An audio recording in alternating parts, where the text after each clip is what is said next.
magkakaroon ka na ng ganito kagandang bahay for only 10,000 pesos. Hi, I am Belle, your real estate bestie, your go-to partner sa paghahanap ng bahay. Tara, samahan mo akong pasukin na yung bahay na titirhan mo. Ito, napakaganda, di ba? This is duplex house. Ganito kalaki ang inyong property.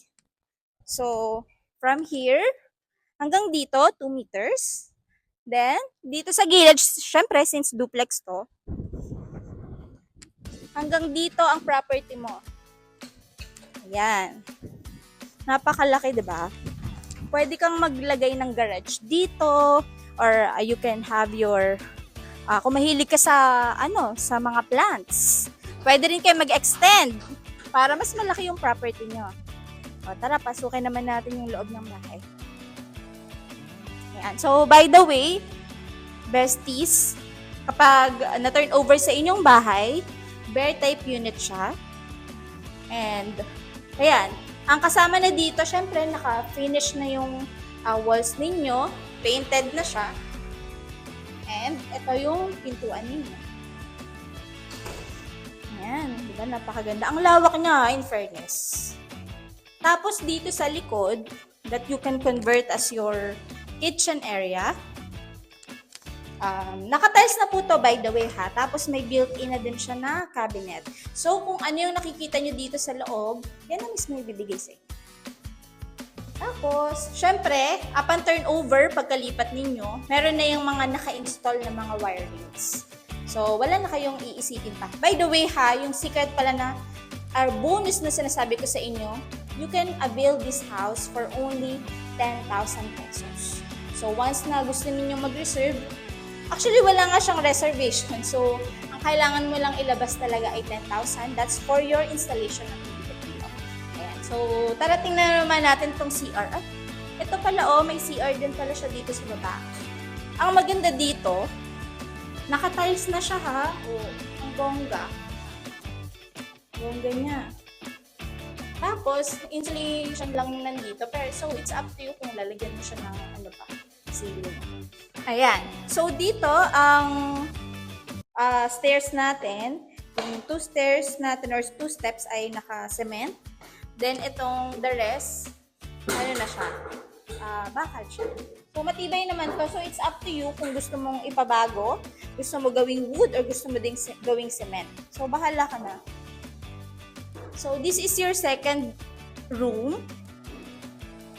Ganito siya kalaki. Malaki din siya, ha. Then, meron din kayong provision for AC na. Here.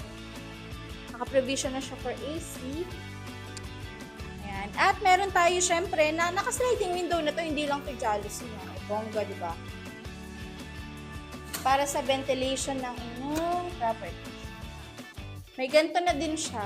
So, ikaw na yung bahalang magpalagay. Actually, pwede to up to 2 bedrooms or 3 bedrooms kasi yung kanina hindi ko ma-open, no? Ito, pakita mo dito. Meron tayong excess lot dyan. Nakita nyo yan, yung may caution. Ganyan kalaki yung excess lot nyo sa gilid. So, as what I've said kanina, pwede kang mag-extend dyan ng inyong property para mas malaki yung room mo. Pwede mong gawing garahe or garden. Bahala ka na dun. Then, once na lumipat kayo, may naka-install na din na ganito, wirings, para sa wirings ninyo. Then ito, sa ceiling, insulation. So, pwede mo naman yung ipalagyan ng ng ceiling mo. Kung ano yung prefer mo. Bestie, nakapag-isip ka na ba?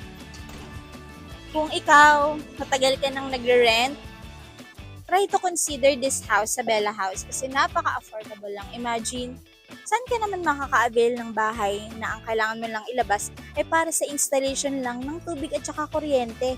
Diba wala masyado? Actually, wala nga eh. Kasi most talaga ng mga ino-offer ay napakamahal na.